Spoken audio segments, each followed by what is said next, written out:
Good morning to everyone. It's morning and afternoon for those that are in Brisbane. Thanks for everyone jumping on early morning South African time. What we wanted to do was just take you through a couple of things today. As you know, we put together the project committee, and we've been working really hard since we did that. I can't remember if it was 2 or 3 weeks ago. And what we've been doing is we've been looking at a whole bunch of proposals so that we could get the next steps sorted. Henny unfortunately couldn't make it this morning. He actually had a week's holiday booked and is in Botswana with no reception. What we did agree with Henny though is that he would send through an update as to how he saw it. So you should all have this update. It's on the screen now, and it's basically on the Kensington WhatsApp group. It's also uploaded onto the platform in terms of the updates on the project and in terms of where we're at.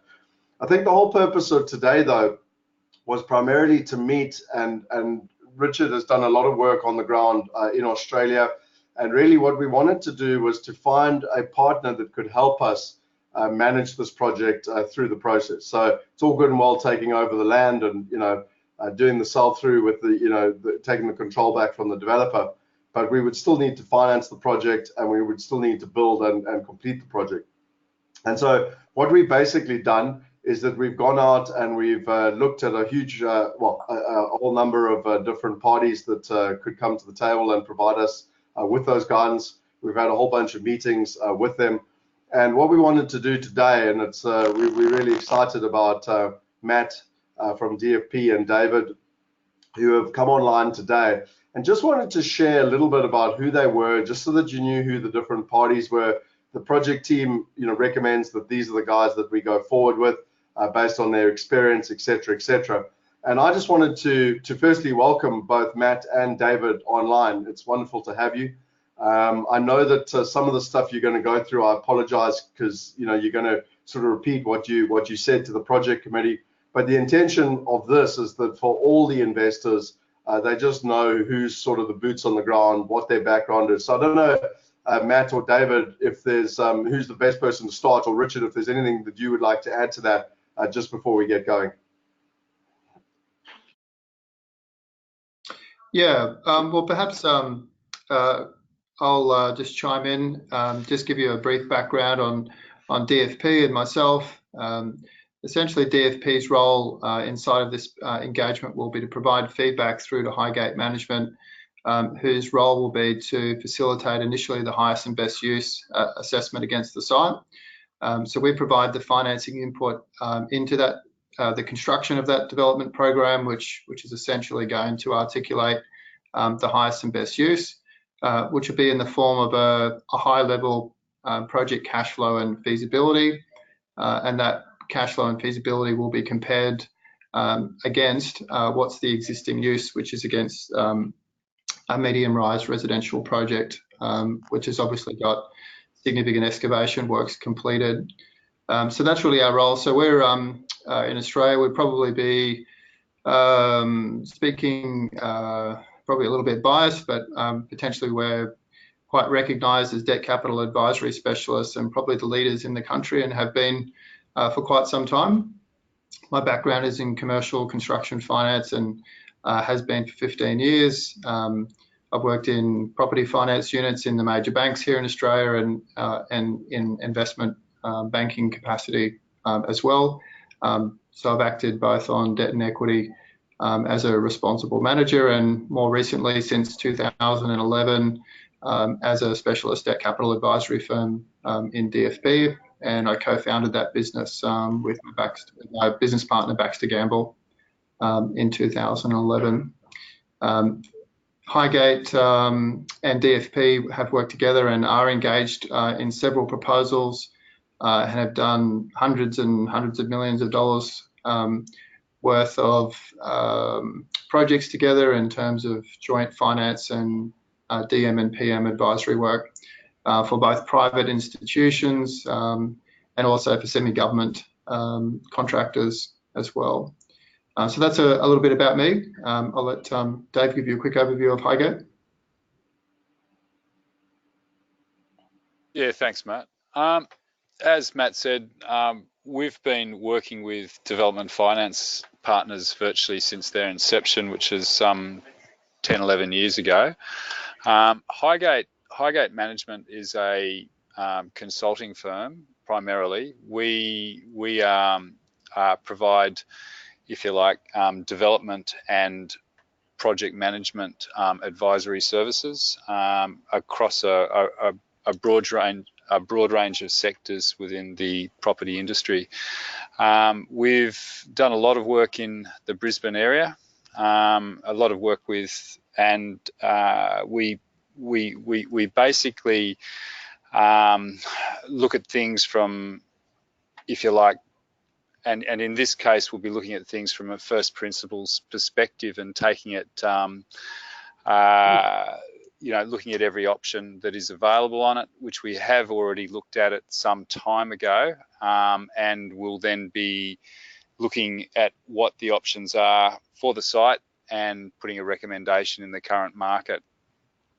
We have the capability to do that, if you like, from a property assessment point of view, from a development management and structuring perspective with the collaboration of development finance partners, and then also the delivery perspective from a project management perspective. I guess in a nutshell, that's really what we do. And yeah, please let me know what else you'd like to hear. No, perfect. So I think the first thing that I think would be relevant is that I'm not sure, David or Matt, who'd be best to answer this, but after my understanding of the process and everything that we've been through, the most critical thing, the next step, was to get a valuation done that would not only give us an understanding of exactly where we stood, so this whole conversation of good money after bad money, knowing exactly what value do we have in the site, in the construction work that's been done, et cetera, but then also, Matt, specifically for yourself with regards to alternative funding options, we would need that valuation anyway. Would you mind just speaking a little bit to that so that people understand that next step? I did share yesterday the quote just to do the valuation, etc., just so that people understand what's happening. And really, I'd like you to answer, if you don't mind, why it's important. Yeah, the foundation of the capital structure moving forward is going to be starting with the as-is valuation of the security that we have today. And it will serve a number of purposes beyond just the capital requirements for the project moving forward, but it'll also potentially establish the basis at which the acquisition and the restructure of the ownership would need to be informed in relation to what's fair market value for the security right now. Adrian Edwards, as I understand it, is managing the negotiation with the existing owner of the property, and obviously is a borrower. Just to be clear, when you say the existing owner, you mean the developer that we are effectively organising the sell-through with? Yeah, that's correct. Yeah. So obviously Dave Barrett in his entity will need to relinquish ownership of the security, and that will need to be transferred via a purchase contract of some form that into a new entity, which would ultimately form a new borrower. And no doubt Adrian's doing a great job managing that, but it's probably an important part of that process for Adrian, I would expect, would be to have an independent valuation report to assess fair market value. There is a process of recovery that a mortgagee will need to undertake in order to ensure that that the creditors that are seeking to recover on their securities have undertaken a process to establish fair market value. Typically, that's a project which is marketed and sold in the open market, or it's obviously by agreement between the parties, which ideally would be supported by an independent assessment of value, which could potentially serve to mitigate against future actions that that borrower may undertake. And obviously, importantly, the other purpose of the valuation is to establish, as part of our engagement with David Hume, is to have an assessment of the existing use versus the use that we will determine and compare it to, which, for example, will be an integrated aged care and commercial mixed-use facility. The only way to prove that that potential use is the highest and best use is to compare it against the existing use, which is for a residential development. So the valuation will serve a purpose in relation to identifying what amount of security value there is to leverage against with a non-bank lender to assist in the acquisition of the property from the existing owner. It will serve to support assessing the value from a fair market value perspective as far as the process of transitioning the ownership into the new structure. And importantly, it will obviously serve to act to ensure that no one is presupposing that the highest and best use is anything other than the current use. And the only person that's really qualified to make that assessment is obviously going to be a valuer who's able to take information and feedback from us to form the view on what that site value is currently. So it serves multiple purposes. Importantly, the firm that we've made a recommendation on, Charter Keck Kramer, is a firm that we're able to utilise for both senior debt purposes from a main bank, from a top tier bank, as well as from non-bank lenders. So we can get an assignment of that report from both top tier banks and to second tier banks, which gives us a lot of flexibility in terms of the lenders that we can utilise to assist in the initial restructure of the capital through an acquisition, as well as the ability to utilise the report for future purposes.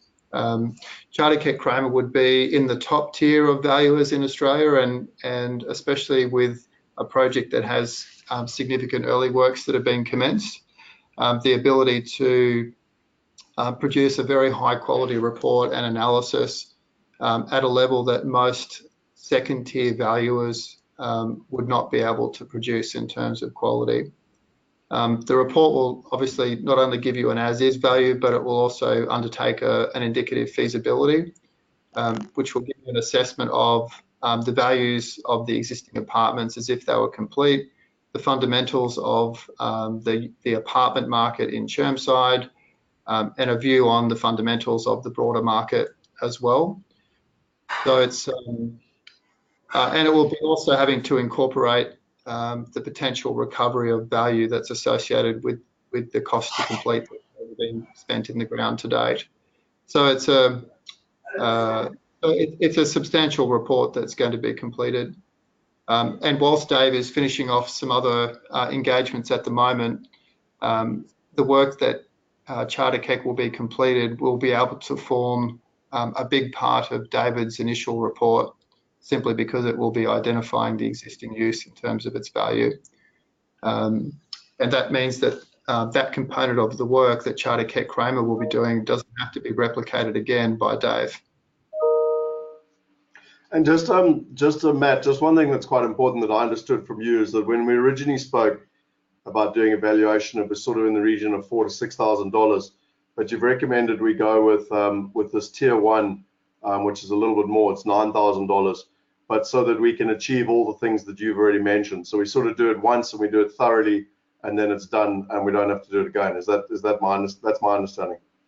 Yeah, that's correct. Yeah, and I think on the basis that the valuer made a recommendation to do an indicative feasibility as part of their report, was where some of the additional cost came from as well, rather than just the site value as is with an approval.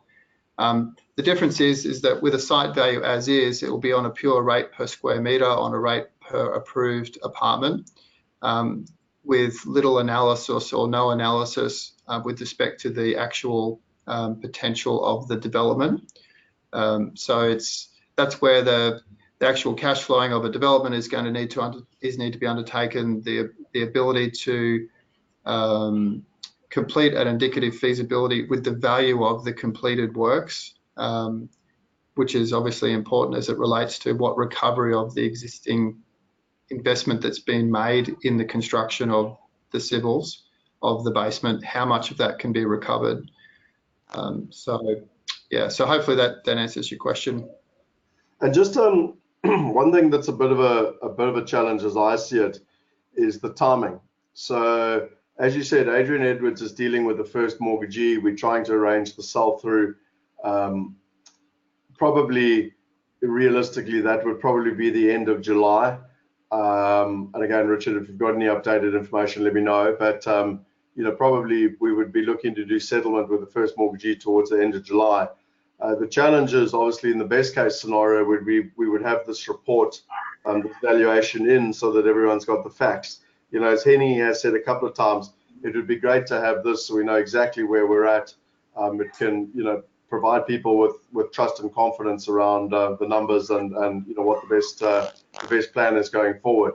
But the challenge I see is that this report, if you look down here, will take 15 working days. There we are. You can see where my mouse is, 15 business days.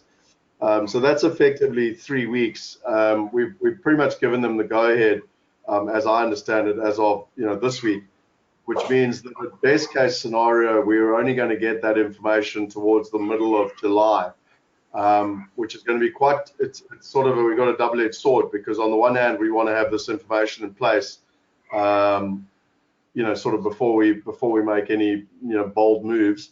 But on the other hand, as an investor, and all of us are investors, we need to secure the site. We need to be able to pay for these type of expenses, and we need to start planning as to what we're going to do around the first mortgagee. Now, Matt, I just wanted to ask from your side how you would see that working, because obviously even from DFP's perspective, even if you were going to take out the first mortgagee, there's not a lot you can do. The valuation was the next step. Yeah, because I think what's important is there's obviously got to be a budget, a pre-approval budget or a pre-construction budget for further design and approvals that's got to be established as part of Dave's report.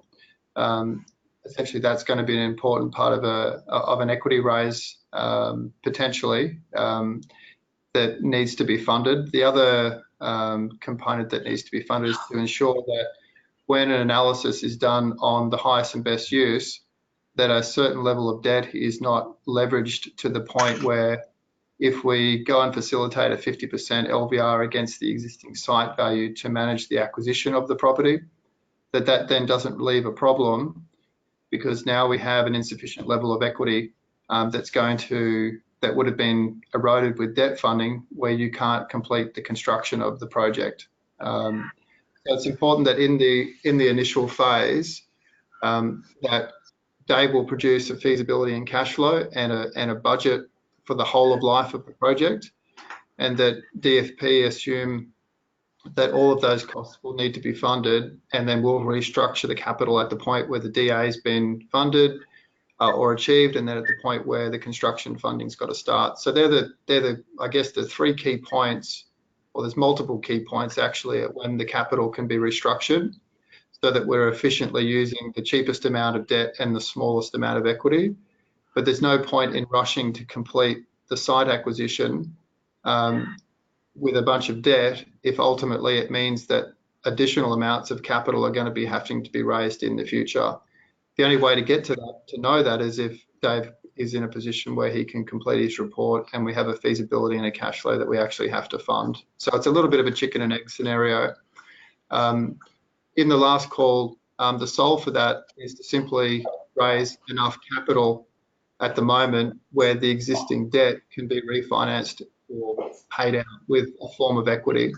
And whether that's pref equity that comes from a group of shareholders, or whether it's ordinary equity that everyone raises, is ultimately going to be up to the group to make that call. But to solve for it completely, you would raise enough equity in the next round to pay out the existing mortgagee, and you would essentially have the site unencumbered. Against that unencumbered site value, we could progressively refinance out that equity with debt, with the full knowledge of exactly what capital requirements will be at the completion of Dave's report. But if that wasn't attractive, and the existing investors did not want to raise sufficient capital at this time to pay out the existing mortgagee, what would need to happen is that the valuation would be completed. We would advise on what amount of capital from a non-bank can be borrowed to manage the payout of the existing first mortgagee. And then the investors would need to be given a budget from Dave in order to complete the next round of approvals as far as the DA is concerned. And there may be a requirement in the future for the investors to raise additional capital to finance the construction of the project. Or at that point, where there is a DA and potentially where there is pre-commits for leasing or pre-sales or whatever is required under the best use of the project, there may be an exit point for investors at that point as well. But all of that's crystal balling at the moment, and it's hard to make make any definitive calls on that right now. So hopefully that gives you. Yeah, so I think, Matt, one thing that I just want to get clear on, because I've obviously sat in all the meetings, and for people that are sitting here fresh, I want to make sure that it's clear for them. The way I understand it, and I would appreciate if anyone wants to jump in and challenge me if I've got it wrong, is that the next step is to get the valuation. Okay, you and Richard have taken a stab at a better cash flow, which is the one that I've got on the screen. But the next step was to get the valuation. Okay, once we've got the valuation, Dave from DFP was going to do the initial report, which would involve a full cash flow and a full budget. However, he would only be able to start on that, David, please jump in, around the middle of July, was my understanding. And so we, again, would be looking towards the end of July to have a full cash flow and report, which would take into account what we've already discussed with the valuation. So by the end of July, we would know basically where we stand and what David would be recommending, whether we're going to build a finish the residential unit, whether we're going to build to let, which is a big trend in Australia right now, which is where you build it and hold it, or we're going to repurpose it into medical offices as an example. My understanding is that there's a three-step process. The first step is the valuation. The second step is the initial report, which David will do, which will involve all the cash flows and the budgets. And the third step is actually the execution, where we have to build the thing. Yeah, that's correct. The first step is the valuation, which Matt's got underway. The next step is really broken into two. So the next step's looking at the highest and best use and coming back and putting if you like, a pathway forward. It's broken into two steps, if you like, sorry for better words, but we'll do a quick rough and dirty. So look at it very quickly and say, look, this is from the whole review of the market, what the options are available and how it's actually looking. This is looking like the way forward. We then need, and there'll be a whole lot of assumptions that are around that, and those assumptions then need to be clarified and taken back to source. It's like a due diligence process to verify that is the most appropriate way forward. So we would be looking to get that done fairly quickly upon appointment or upon starting. If you like, the full cash flow, the full feasibility, the full report document will take a little bit longer. So Scott, we'll be looking to have the initial review of the site and way forward done as quickly as possible, and we'd like to think we can get that done hopefully by the end of July. But the other document, which is then taking it back to source, which would take longer. When would you realistically, best case scenario, David, see us actually moving to the execution phase, based on your experience? Look, it's a very good question. If it's a matter of building a build to rent model as you've suggested, really the approvals are there. If we've got to go to a health facility or an aged care facility, then we would be needing to seek additional additional approvals. So that would then require us to go back to the council and to the authorities to get approval to do so. It would also, in doing something like that, you'd also try and be looking to bring along a partner who would be, if you like, an operator who would then provide a takeout at the back end, or a management structure at the back end, depending on how it's actually structured. So that process will take a bit of time.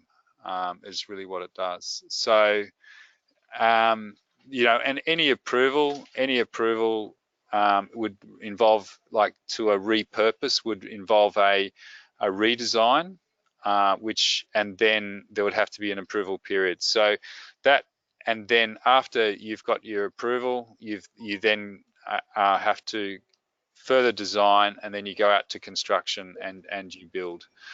So if we go down that path, it could be, let's say, 3 months to redesign, or a couple of months to 3 months to redesign, to a point to get a development application that can then go to council. It would be with council to get an approval for 3 to 6 months, and then once that approval has actually been found, you would then be going to once it's actually been obtained, you then would then complete the design, tender documents, and after successfully tendering, you then go out to construction. So if you like, that'll be another 3 months, and then you'd be into the construction process. And whilst that's all going on, you need to be able to get your senior debt in place. And even if we look to move forward under a build to let or some other residential option that's within the current approvals, there'll actually need to be a debt structuring or a financial structuring to be able to move it forward. So there'll need to be some sort of funds that are actually put in place, and that does take time. So that'd be Matt's probably best to speak about that, but it's probably a 3-month process. Matt, just we had a separate conversation last week, Monday, and the build to rent. So to back up what David's saying, within the current DA development approval, you know, obviously we were able to build 50 units and proceed with what we've already got approved. One of the big trends that's happening in Australia right now is really following on from America, which is where you've got this build to rent, and basically people are building and holding because the end user is battling to get access to finance, with the intention to sell it off once the market recovers, and to be able to use a mixture of short-term letting and long-term letting to make up the income returns. Is there anything else that you believe that would be valuable to talk to that? Because as a gut feel, certainly the you know, when you hear David talk about repurposing and the fact it could take a year, as an example, to redo the planning to become a medical building, whereas obviously if we stay residential, it would be exactly the same. Is there anything you would talk to in terms of that trend around build to rent? Yeah, look, I think build to rent is that there is a desire to establish an asset class of build to rent in Australia.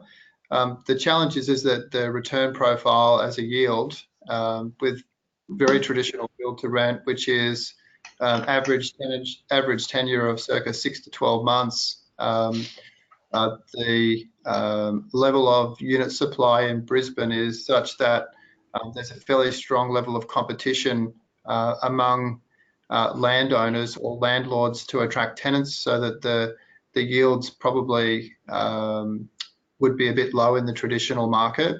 Having said that, though, there is the potential for us to have a look at a mix of short-term let and even the potential with a head lease for an operator that would take on that risk of, and that would be a short-term operator like Quest or one of the other large operators, to get a sense from them if we were to offer them a head lease, what type of return would that generate for the building. But I think the probability of the building stacking up from a mix of potential short, medium, and long-term resi would certainly be worthwhile looking at, and that could certainly form part of David's brief, and that would certainly potentially shortcut the exercise if the return profile of that could be proved up so that it's viable. It could potentially, obviously, save a lot of time in getting an exit on this asset. Okay, and I'm not sure, Matt or Dave, who's the best to speak to this, but two points. My first one is that having chatted to quite a few, different parties, they might be very good at the project management if it was all according to plan and everything else. But one of the things that appealed to me was that you guys have experience in, and I apologize if the word's not exactly right, but rehabilitating sites. So in a circumstance like this where we've trusted the developer and unfortunately been let down by the developer, this is very much a rehabilitation where we want to protect our capital and ultimately exit the project, hopefully not only with our capital but with a profit. Is there anything that you could talk to around that? Because I think that understanding of how to rehabilitate projects is quite important as well. I think, and Dave will jump in here, but the key for me is the establishment of a development program, which is a whole of life cash flow from design approvals, marketing, leasing, through to the construction, the delivery during the construction, and then obviously the asset ongoing in terms of its income profile. So that is a development program, the establishment of that, which is a function of time and cost risk. The exercise that Dave will be looking to undertake with the input from DFP from the financing side will be to test every available option against one another. So each development, so there'll be a development program set up essentially to test every use and every development strategy of this site. So inside of that, we'll be assessing the risk-adjusted returns on keeping the existing use and doing a mix of short-term and longer-term letting. Comparing that with a building that would be occupied all as short-term letting as resi, to a mix of commercial component as office/medical on the ground floor with some service departments on the upper floors, with another development program and strategy being set up to establish an integrated integrated aged care facility, and that will be another program. And potential variants of all of those and others can be assessed and compared against each other. And it's not just a function of profit, but it's a function of risk and for time. And each of those strategies may also identify different exit points along the way. So for example, a development program that has a fully pre-leased aged care facility to a significant operator may well be able to create an exit point where the existing investors could exit at land. So at the point where the approvals are in place and the lease is signed, that could create a point where any or all of the investors could exit at that point.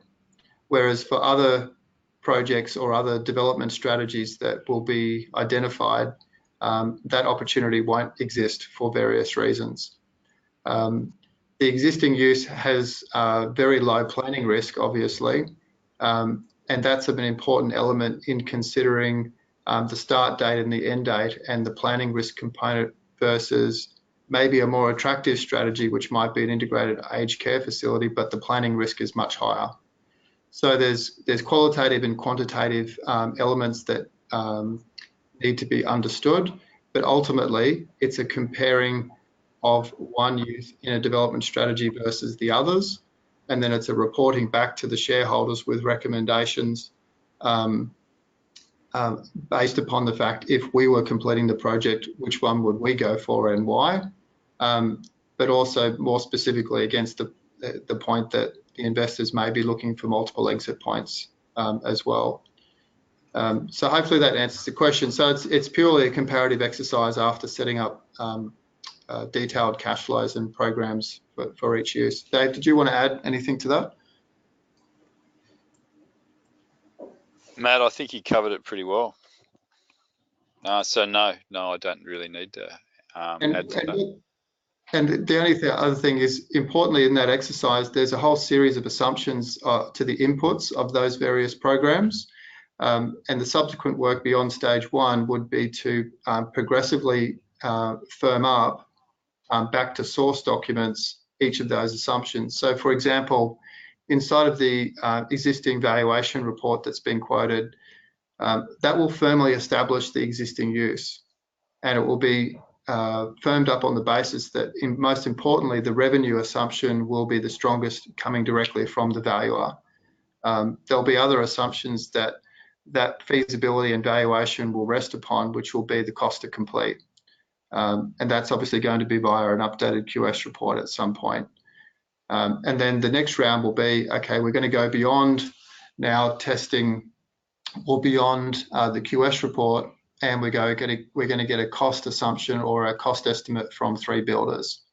And then that will further de-risk the assumption that's in that use.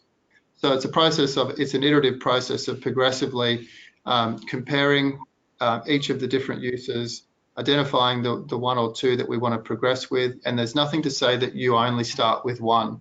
You might run 2 processes simultaneously, depending upon largely the planning risk is ultimately one of the reasons why you may run concurrently 2 strategies at the same time.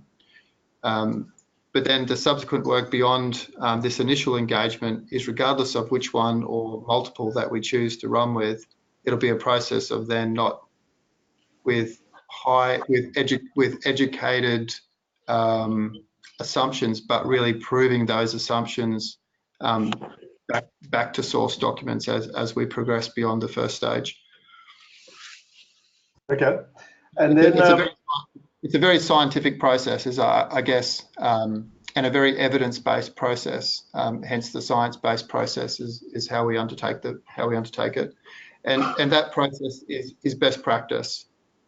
This is not a process that Dave and I have just come up with. This is absolute best practice that we're adopting. Okay, Matt, something else that I found very interesting when we, not only met with you face to face, but equally in the meetings, was that we've spoken to a few parties and they were sort of, pay us our fee and we might try and help you type thing. Whereas the impression that David and yourself gave was that you were prepared to be far more aligned to the overall process, so aligned with the investors, with the project, where potentially could share in the upside and help mitigate the risk.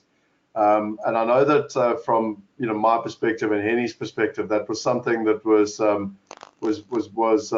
appreciated, because obviously it's more in alignment with what we're trying to achieve. I mean, I don't know if there's anything to talk to around that. I can't remember exactly how the conversation went, but that was certainly the impression I got when we chatted 2 Fridays ago. Because I think the big challenge here for the investors is they, again, don't want to keep throwing good money after bad money. They want to be working with partners where our interests are aligned long term.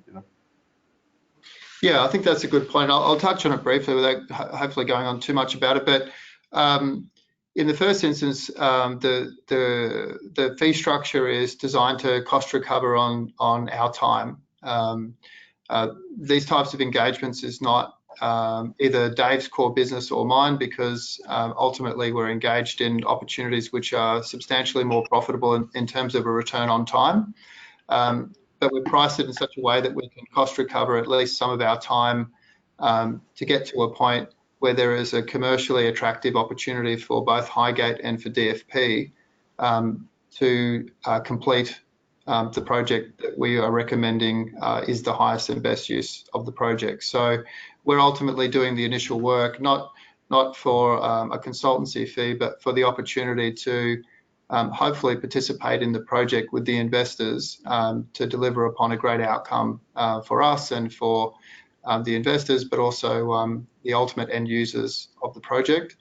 Our fee structure that we would be advising at the end of stage 1 will articulate what that risk sharing and profit sharing components will be, and potentially even the opportunity to contribute some capital at your option at the point where we're ready to start construction. Some of the elements that we'll look to profit share will be on minimum base returns of a return on equity to the investors, which means the IRR is driven on time.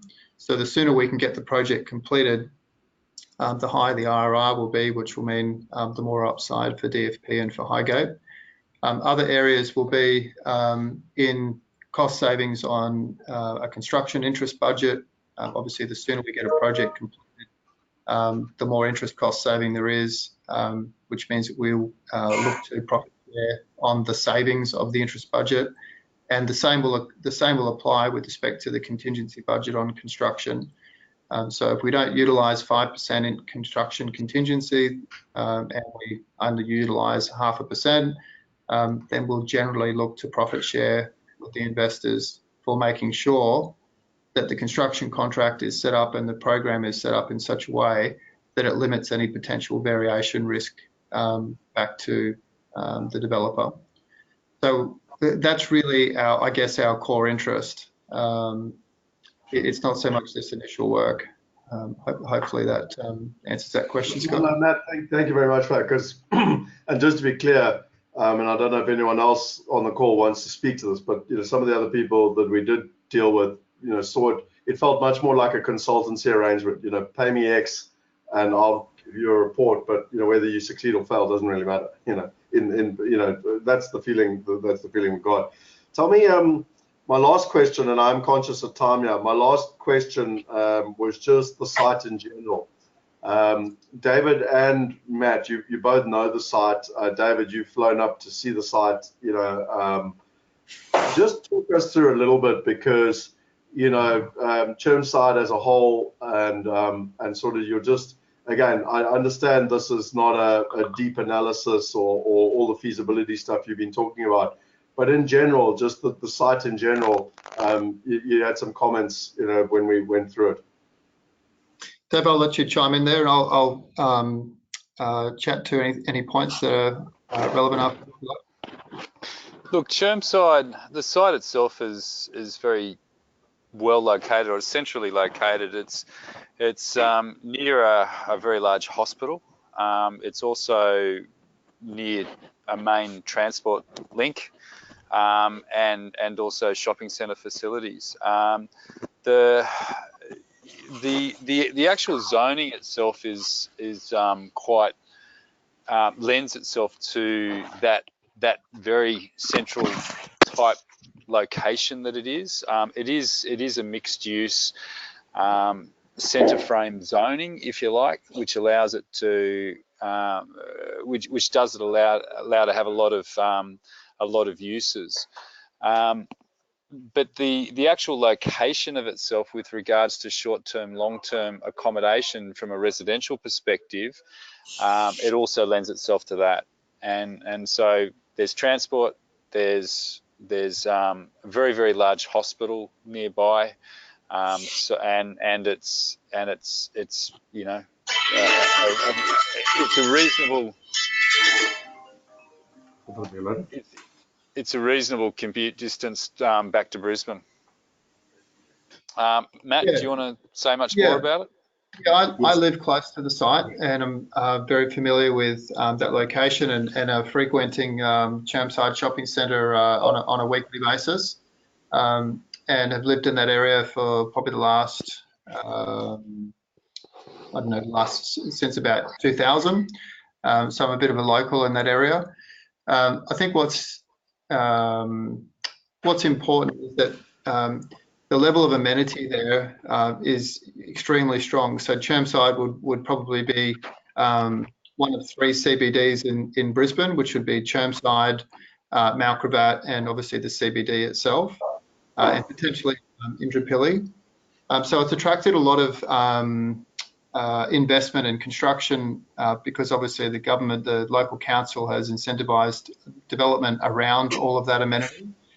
The unfortunate side effect of that is there's been some oversupply in recent years, which have obviously created pressure on project feasibilities in that location.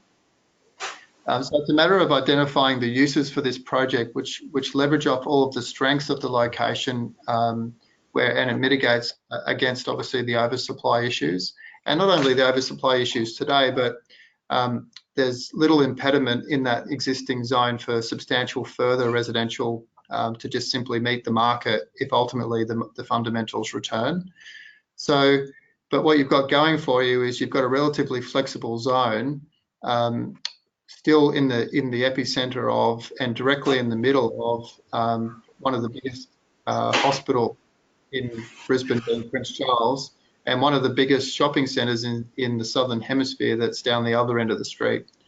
So how do you identify the gap in the market for this product? And that's really the work that has to be undertaken.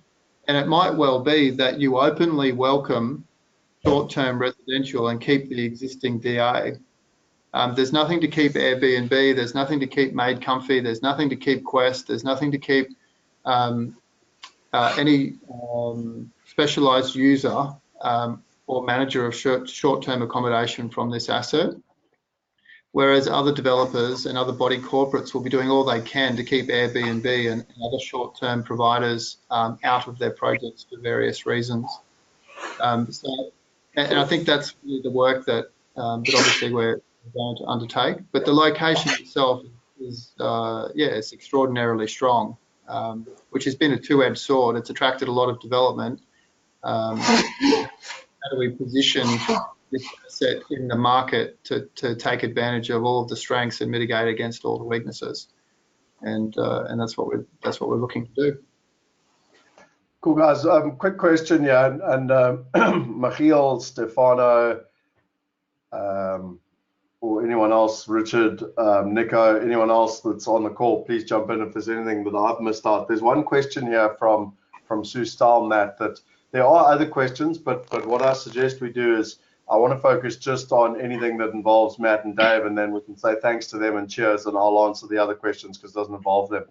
But the one question here, Matt, that does involve you, it says in your letter or in that valuation, the valuation cannot be relied upon for lending purposes. What does that actually mean? I know what Sue's talking about because I saw that as well somewhere. Where it is, but it is in this letter somewhere. What does that actually mean in terms of what you said? Because you said sort of tier 1, tier 2, we would be able to use the valuation for lending. Yeah, so in relation to the letter, it's simply stating that this instruction is for DFP and for DFP to be able to advise, obviously, Wealth Migrate or the specific entity that that's going to take carriage of this project moving forward. If at any point we needed to get a re-instruction of this valuation engagement, then it would ultimately be required to have a letter update, which would then subsequently incur us another fee, which would probably be something in the order of $500 to $1,000 approximately for it to be updated. So it's specifically not for mortgage security purposes. However, at any point in the future where we needed it to be assigned to a specific lender that we don't have at the moment, then ultimately it'll be up to the valuer to be able to make that final call that they're comfortable with that mortgagee, and then it can be relied upon for mortgage security purposes, and the lender would make those instructions specifically to them. So it's a ways for them to limit who gets to rely on this report, and then obviously the ability for them to review the valuation and the market at a point in time, typically outside of 3 months, for them to typically charge another fee at that point. So the short answer is it will able to be relied upon in the future, but it will be subject to a reassignment and to a lender that Charter Keck Kramer are going to be comfortable with. We regularly assign them to both bank and non-bank lenders. So we're obviously familiar and comfortable with who they will and won't take. But that's hopefully that answers your question. I think so. And then Danielle's asked, and David, I'm not sure if this would be best for you, but surely there's a quantity surveyor costing for the existing project that could be adapted and estimates of income for design to rent put against this. Could this not be done very quickly? So effectively taking the existing project and just looking at it at a design to rent basis. Look, I haven't seen those reports. If there are any QS reports, that will be part of the first thing that we'll be looking at, is to do a, if you like, a thorough audit of what information is available. You know, but yeah, it could be, if there is the QS report that's available, then it might be a matter of just updating it. That's correct. And I think you know what I think is quite important here is again, in everyone's mind, there's a lot of lingo and a lot of development lingo, and on top of that, even to some extent, and no disrespect intended, but even Australian you know, construction terms. And in simple terms, the way I understand it, it's a three-step process. Step one is we need to get, and I'm talking with regards to Matt and Dave.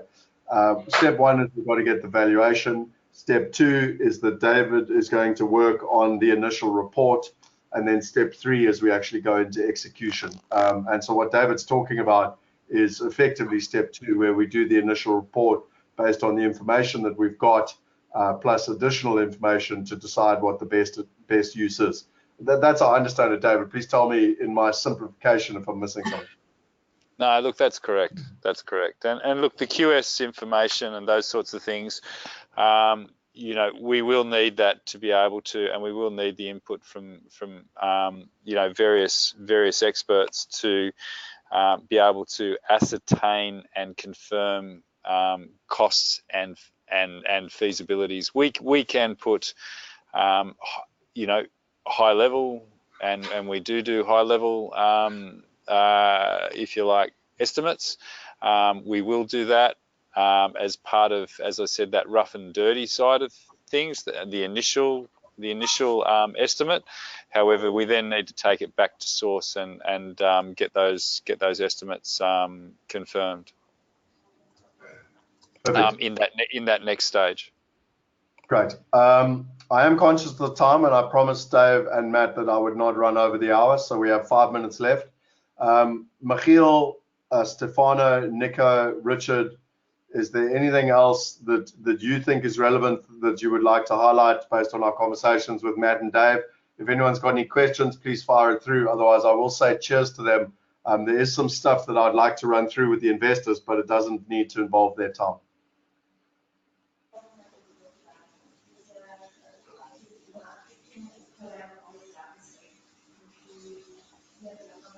Nothing from my side, Scott. That was very thorough. Thank you. Thanks, Richard. Stefano, Nico, Michiel? I'm at the moment okay from my side. Thanks, Nico. Nothing to add, thanks, Scott. Yeah, nothing to add, thanks, Scott. Thanks, Stefano. Thanks. Who's that? Is that Paul? Yeah, Paul. Thanks, Paul. Michiel? Scott, I just would like to ask Matt and them, how do they see the process with the first mortgagee happening in the light of the 15 days before we get the evaluation done? Okay. Yeah. So Matt, I think that's probably in line, similar to with what I was trying to understand a little bit earlier myself.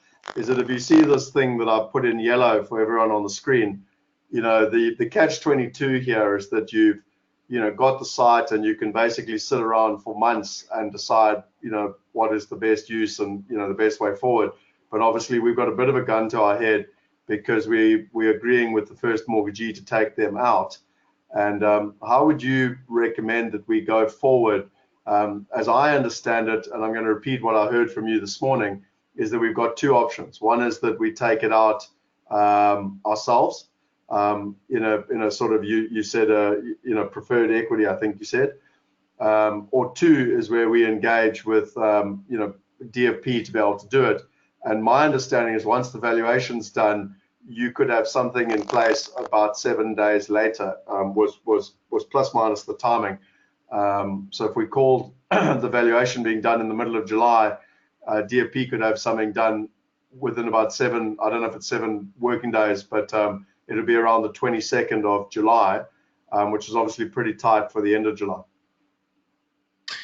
Yeah, look, I think, well, it's no different to any other engagement from our perspective. Putting aside that the larger engagement, we would simply provide a finance proposal to assist with the settlement of the site, like any other proposal, which would be comfortably a 50% LVR against the existing site, and then that would be all subject to the valuation.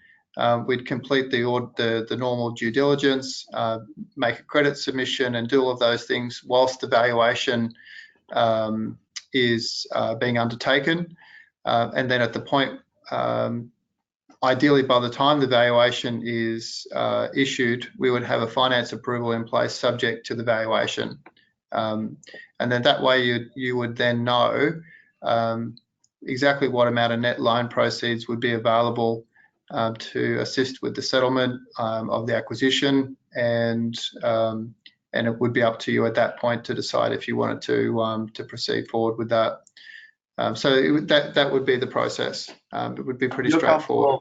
You're comfortable based on an understanding of the project, obviously understanding from Richard and Paul, etc., and the timing, that based on the fact that we want to do the sell through, we're doing the valuation, you can run your process, that on the assumption that if we couldn't raise the funding internally, we could organize a commercial arrangement with DFP before the end of July or whatever. Yeah, absolutely. And then you would have an understanding once we send you an initial finance proposal, what's market rates in terms of LVR and pricing, and if any other investors then elected to provide a mortgage on the same terms, then they could elect to do so. But failing that, you would at least have a solid foundation to know, well, outside of the costs that have been outlaid, this is what we can feasibly rely upon in terms of debt to finance the site, which would be comfortably 50% against the site value, and that would also consist of 12 months worth of interest capitalisation and obviously capitalise a substantial amount of the fees as well. Everything that would be required to finance the balance of the work, obviously Dave would need to be engaged in order to provide a recommendation as to what the subsequent costs were to get to a DA, and once there is a DA in place, there's the ability to reset the capital again, obviously at that point. And all of that work is part of the work that DFP does in order to provide that feedback back to Dave. Okay. Guys, I'm conscious that we're on the hour. Is there anything else, David, from your side or from your side, Matt, that you think is relevant? Or, there's a couple more questions that I will answer, or we as a team will answer, but I don't need, to take any more of your time. Is there anything else from your perspective that you think is relevant, or is that enough for today? No, I think that's probably fine from my perspective. I think it's just important to note that between Dave's capability in Highgate and DFP, this job is well within our capabilities, and the way that we've structured it is the highest and best use manner to go about facilitating a workout. If I was a credit manager back in the bank, this is exactly the process that I would undertake in order to progressively advise my employer as to how to progressively work out our debt that we have secured against the site. So it's a progressive process. It's a very involved process. It's a very detailed process, and it's a process of moving from one risk point to the next, and progressively proving each and every step up along the way without having to take on and commit to a huge journey which you actually don't know is viable. But it's it's certainly, compared to the other work that we would do, this sits well within our capability jointly to do it, and that's all that I wanted to add. Awesome, thank you, Matt. David, anything from your side? No, look, I think you've got it covered. from my perspective. If there's any questions, I'm only too happy to take other phone calls or the like if you need to clarify anything. Cool. Well, listen, thank you very much, Richard. Thank you for organising, and David, Matt, thanks. I know both of you are extremely busy and got other projects on and everything else, but I think it was very valuable for our investors to know who's on the ground. Obviously, the project committee will be dealing, with you on an ongoing basis, but it was really relevant just so that they understand who the caliber of the people are on the ground in terms of actually helping us take this through the steps. So thank you very much for your time. I really, really appreciate it. And for the rest of you investors, I'd suggest staying online because I'll answer all the other questions. There's some other points that I'd like to go through. I'd also like Stefano to talk through his logic of how we could possibly take down the first mortgagee ourselves, etc., etc. But before we move on to that, I just wanted to say thank you, Matt and Dave. Appreciate it. Look forward to going forward. Thanks, all. No, thank you. Speak soon. See you guys. Bye. Matthew. Okay, I'm going to run through these questions quickly then. And by the way, it's nothing to hide. David and Matt can stay on if they want to listen. It's just their time. But so Hilditch asked, I'm a bit confused now who owns this property and how we as investors fit into this ownership. Can we clarify this? So in simple terms, the land is owned by the developer, where we are an equity partner. So there's an SPV, LDLR, which is the developer, effectively owns the land, and we are an equity partner in that SPV. We do have an option for a sell-through, which is what we're exercising the option. So effectively, we're kicking Dave out. We will be putting the land in a new SPV, which will be unencumbered, so that we don't have any risks. And any risks or any debts or anything that Dave incurred in LDLR will then stay with Dave in LDLR, and he will have to deal with those himself. And we will effectively get the land unencumbered into a new SPV, which Adrian Edwards is dealing with. When we do that, and at that same time, we will need to pay out the first mortgagee, which is why we keep talking about the first mortgagee. And the cost to pay out the first mortgagee is around 1.2 million Australian dollars. And that is really this whole point where what Matt is saying is that he can put a commercial agreement together, and we can either arrange it as part of the the debt with the total project plan in place, or as someone like Stefano has said, if we wanted to take it out internally as investors, what he has said is he'll give us first option, so they could put together the commercial terms, and then we could actually do it privately should we wish to. I don't know, Stefano, if there's anything you would like to talk to in this forum. I know that you wanted to deal. Stefano is one of the largest investors in the project, got a lot of experience in construction and development himself, and has been talking and wanted to talk to a number of the top investors to see whether there was an appetite to secure the first mortgage, ourselves as investors. I don't know, Stefano, if you want to talk to it now, or I'm putting you on the spot. I appreciate that. No, Scott. So maybe just give you a bit of an update. I have managed to get hold of the larger investors. In principle, they have agreed. They think it's a good risk mitigation to take out the first mortgagee. What I propose we do is I kind of finalize that discussion with the top investors. At least then we'll have a firm position where we know that we can in fact do it. And then if the other investors want to come along and contribute to that, then we invite them to do so. Perfect. And just and again, I mean, Richard Dunn and Adrian Edwards and even Matt have all said that that's the best case scenario. So as investors, if we take out the first mortgagee ourselves, then we're completely in control of our own destiny. Any timescales, just from Stefano, in terms of your thinking? I mean, I think we've got the timescales now in terms of everything Matt and them are doing. What any timescales that the investors would need to be aware of from your side?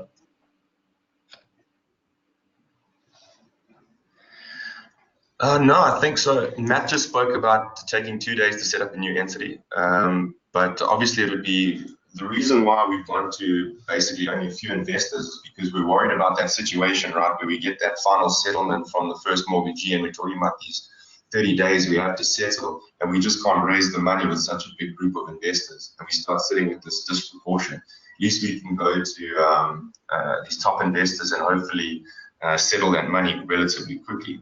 So we're probably talking about, I'm guessing, a period of like 10 days once we decide to do it, to have the money available.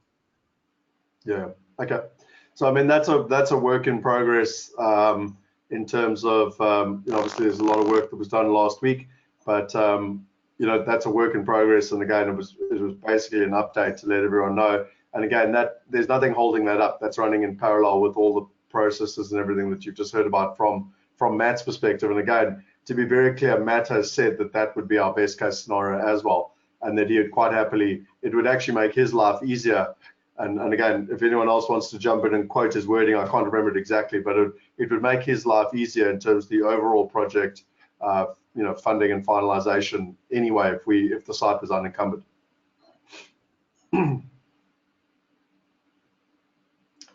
Okay, then the next thing that I wanted to just talk to was just to run through some of these questions. So Hilda said, do you have a photo? Hilda, I've got a photo from when I was there last, which I can share with people if you want. It's a 4-story hole in the ground with all the construction and the piling and everything in there. So I can, let me figure out a way to share that. Sue, we've answered. Danielle, we've answered. Sue says, can one not, okay, so this one's an interesting one. Can one not identify a few showstoppers and apply them to eliminate a number of the options to less time is spent investigating more? So I think Sue, the bottom line from what I've heard is that there's really three options going forward. And what we're going to do is endeavor to at least get a desktop understanding of all three. And then as David Hume just said, I can't remember if it was Matt or David actually, but once you got better understanding, then you go a lot deeper into it, and you possibly even run 2 in parallel. I mean, at the end of the day, what we want to achieve here is not only to protect the capital, but to actually show a return. And, you know, that will enable, you know, that takes into account, you know, and Matt said it far more eloquently than I am, but it takes a very scientific process of mitigating the risks and seeing both on both time and cost, which is the best way forward. And then once they've got a better understanding of that, and that's why not just the project team, you know, made up of Henny, Michiel, Nico, myself, Richard, and I've just forgotten Derek. I kept thinking Lee, but I couldn't think of your husband Lee. But anyway, Derek, and now Stefano helping as well. Obviously, we've got our thoughts and understandings, but it was really critical to have a team on the ground that could work through that scientific process. So that, you know, this is one of those things where obviously speed is of the essence, but quite frankly, we need to make sure we do the right thing long term in terms of where we're at. Are the fees quoted on a fixed price or time and materials basis? I think if you're talking about the DFP and the David Hume, they're on a fixed price, and even the valuation is quite interesting. It's only after the valuation is actually delivered on a fixed price. So again, Richard, tell me if I'm getting any of that wrong, but so far everything I've seen has been pretty above board from this particular team. Some of the other teams we spoke to, it felt much more like a consultancy agreement or an agreement with a lawyer, which was where, you know, the fees could just escalate without results. I don't know, Richard, if there's any comment to that, you know, for what I just said. No, I think that's about spot on, Scott. I mean, in the absence of a developer and us or the entity becoming the developer, the guys have been, we've built quite a long, extensive relationship with them now since last year. We went through this last year, they understand, and we've sort of proposed it a slightly different way to them. It's what Matt touched on before. So we should be in control, or we will be in control of the costs in the various phases that we go through. So just wanted to add that bit. Perfect. There's a question here. Can we expect any problems from David Barrett on the way forward, or is his influence now eliminated? So his influence is not eliminated until we actually do the sell through. we can't do the sell through until we got a plan for the first mortgagee. And so that's a work in progress. Yeah, I don't want to make promises I can't keep. I don't know. But yeah, the one thing with David that I think is quite important, and someone brought it up in the project committee meeting, was, how do we trust the information that Wealth Migrate and Allvest are actually giving out, based on the fact that for the last year we've been given dodgy information. I wanted to point out that it was not only Wealth Migrate and Allvest, it was the Brisbane City Council, all the lawyers, the first mortgagee, the banks, the planning people, everyone, okay, has been provided with the same information, the very same information that every other person has had a sight of, and that has been on the platform. And so from David's perspective, that information, he's been the person that's been supplying all that information. And so, we've obviously in parallel, and if you were on the last call, Adrian Edwards said, pro bono, he will take on, David Barrett and Next Management, so that we wouldn't be incurring legal fees in terms of that. Now, I don't know, Richard, if I'm talking out of turn here, but we don't know what to expect from David Barrett. The guy literally has disappeared, and we haven't heard from him since the 28th of April. And it's actually only, the proactive nature of Richard specifically and Adrian Edwards that we're even having this call, because otherwise we could just be being foreclosed on by that first mortgagee. So I don't really know how to answer your question, Hilditch. Could he be a pain? He could be, but to be honest, he's got a lot more to worry about from us than we've got to worry about from him, I would think. I don't know, Richard, if I'm talking out of turn there, but that would be my gut feeling. No, I think your last comment's about fair. The sell-through process means that he is entirely removed through our security that we hold of it in our agreements, the deed of priority, etc. So Adrian's very much on top of all of that. And now it's a question, as we run in parallel, what damage we seek from LVRL and Next Management as well. Okay, the last thing that I'd like to discuss, and Michiel and I have been dancing with this challenge, is that what Stefano mentioned in terms of the first mortgagee, that is, I really think it's important that we keep it separate, where we've got the first mortgagee and the ability to take out the first mortgagee. But as we discussed on the last call, and I've got the budgets on the screen, there is still expenses that are being incurred, not huge expenses, but there are expenses being incurred at the moment, as an example, evaluation for $9,000. And we are going to require capital to be able to execute on the plan. You can see that there's been a more detailed cash flow that has been built out.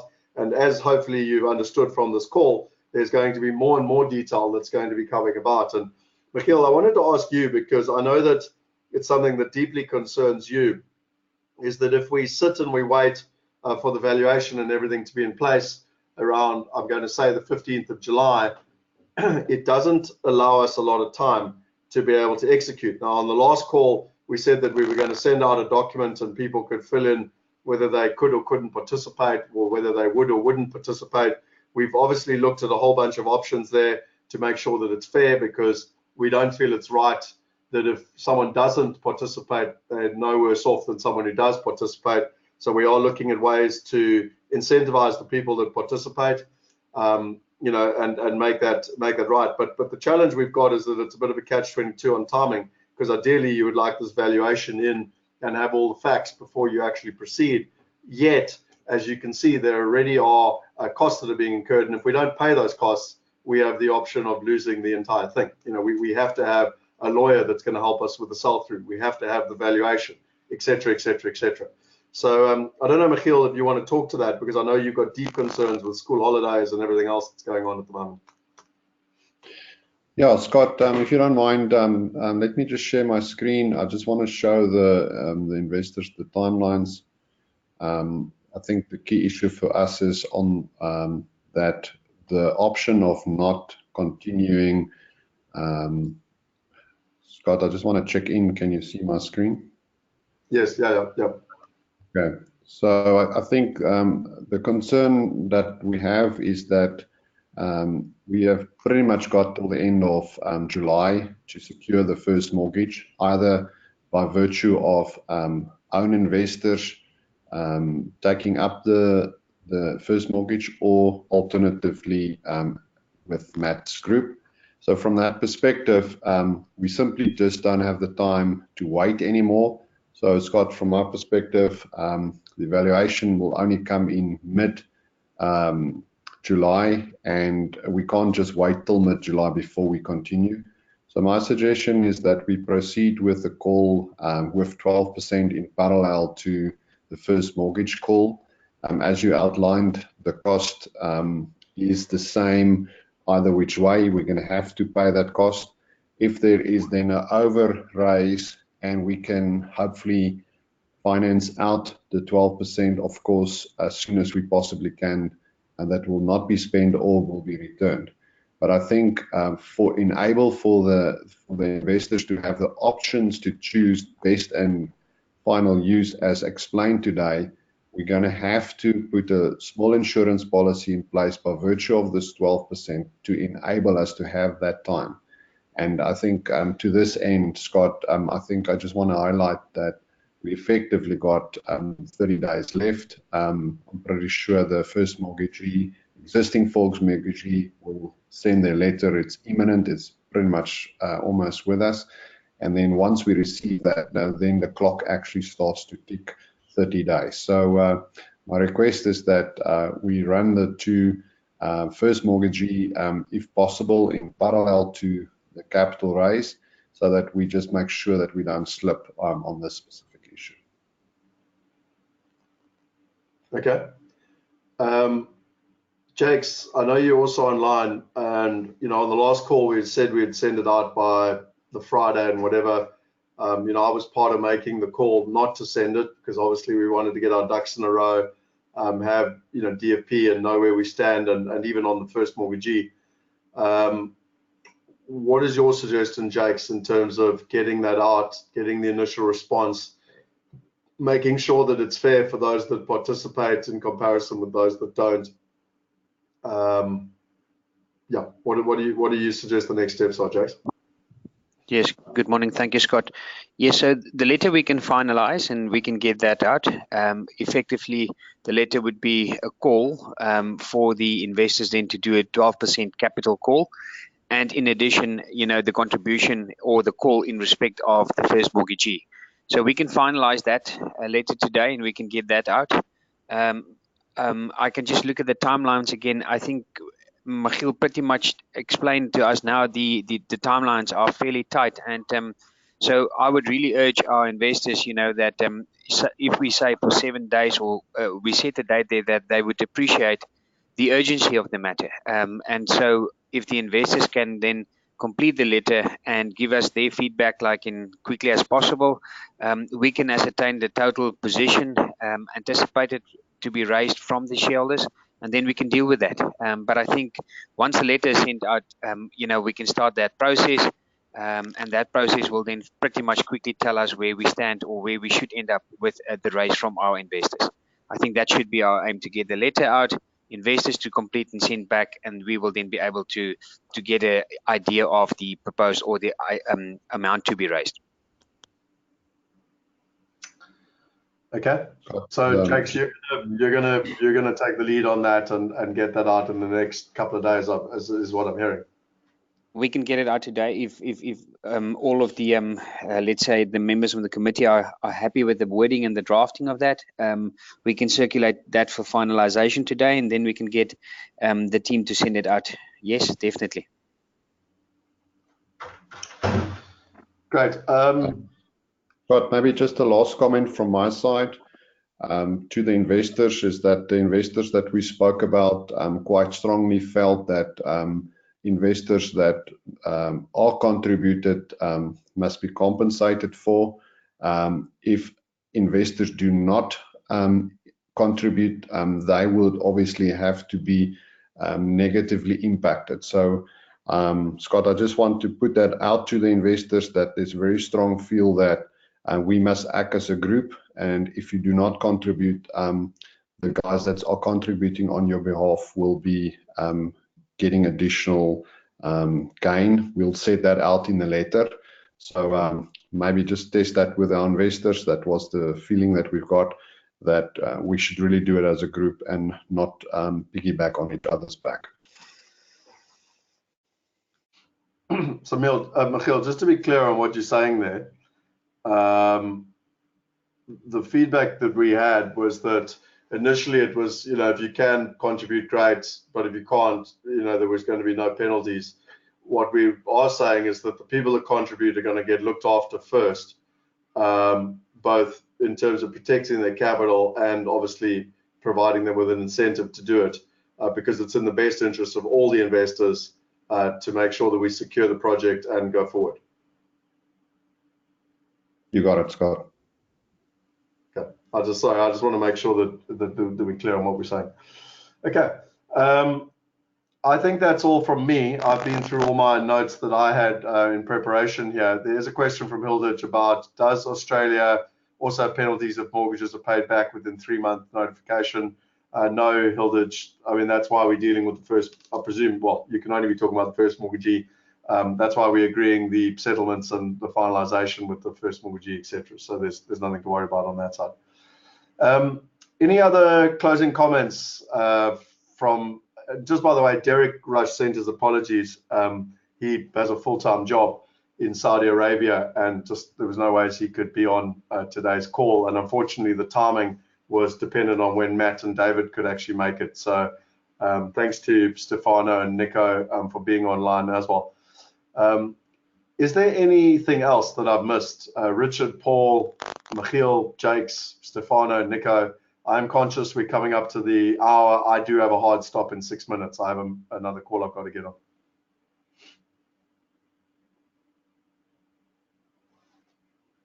I'm good, Scott. From my side, Scott.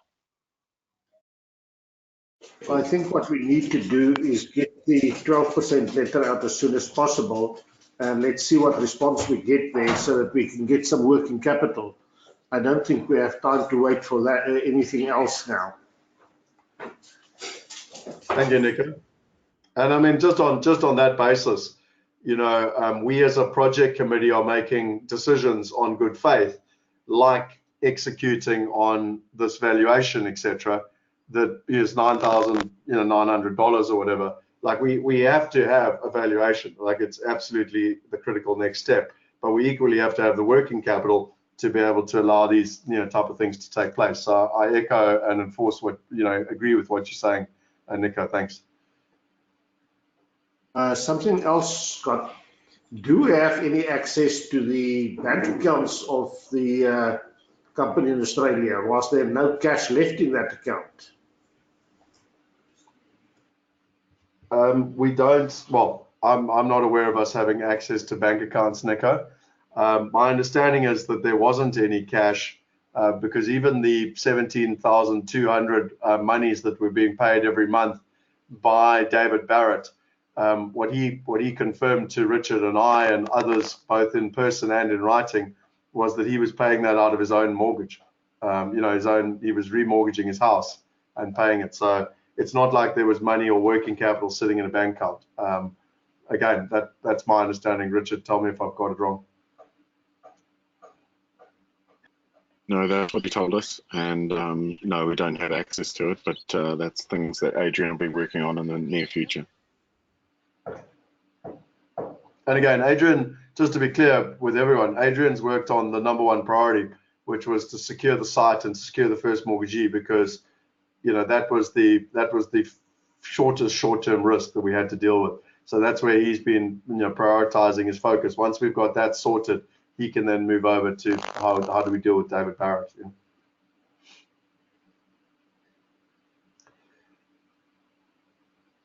Okay. Well, then I suggest basically if there's no other comments or any other questions, I think then we've pretty much covered everything. I think from my perspective, I just wanted to point out that I'm very glad we formed the project committee. It's been really good to be able to bounce ideas and to get perspective from the likes of Derek and Stefano and Nico. Henny being more actively involved, which is great, because obviously a number of us have been trying to run with this thing for about 18 months and trying to make the best decisions on behalf of the investors. So it's fantastic to have more people involved, more experience involved, and obviously everyone has a vested interest to see this thing succeed. And certainly that's why we're trying to be as transparent as we possibly can. We don't have the time to make 82 phone calls. There's 82 investors and have one-to-one calls and everything else, which is why we organize the webinars so that people can turn up, they can meet the partners, they can ask any questions they want. We're trying to be as transparent as we possibly can, but we've also got to be realistic that everyone is, everyone has busy lives, and obviously we've got to find a way to execute on this project. So thank you to people like Nico and Stefano and Derek. They've been on countless calls at crazy hours. I mean, I don't know how many meetings we've had at 5:30 a.m. in the morning, etc. And I just wanted to reinforce for the investors. I don't think you'll ever have any idea how much work is happening behind the scenes to try and resurrect this project, protect the capital, and to ensure we have a favorable outcome long term. And so I just wanted to thank all of those that are involved. Deeply, deeply appreciate it. And to us as investors, and I use the word us because I too am an investor, our options are becoming clearer and clearer. The budgets are on the table. We can walk away and let it be someone else's problem. But then there's a very good chance that we will just have a fire sale and we won't get much in it. I believe that would just be a crazy option based on what I know. As I said, I'll be contributing myself because I believe that we have a good project, and I believe we've got a good team, and I believe that there's a way to not only resurrect this project, but to protect our capital and ultimately to see a return. However, it's going to take time, and that's just the reality of life, basically, in terms of where we're at. So that would be my closing comments, my closing thoughts. Anything final that anyone needs to say? Otherwise, we can call it on the hour.